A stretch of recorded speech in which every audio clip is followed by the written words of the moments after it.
Hi friends, இன்னைக்கு exogenous அப்படின்ற வார்த்தைக்கு தமிழில் என்ன சொல்லுவாங்கன்னு பார்க்கலாம். எக்ஸோஜீனஸ் எக்ஸோஜீனஸ் இந்த வார்த்தைக்கு தமிழில் என்ன சொல்லுவாங்கன்னா, வெளிப்புறமான, வெளியேறிய, வெளிவரக்கூடிய, வெளியிடமிருந்து உருவான இல்லைனா அந்த நிலையை ஆங்கிலத்தில் எக்ஸோஜீனஸ் அப்படின்னு சொல்லுவாங்க. இன்னும் நல்லா புரிஞ்சுக்கிறதுக்காக நம்ம 2 எக்ஸாம்பிள்ஸ் பார்க்கலாம். The virus is exogenous to the body. Virus உடலுக்கு வெளிப்புறமானது.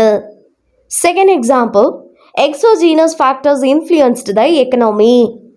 வெளிப்புற காரணிகள் பொருளாதாரத்தை பாதித்தன.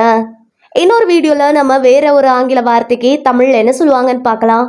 அது வரைக்கும் பை.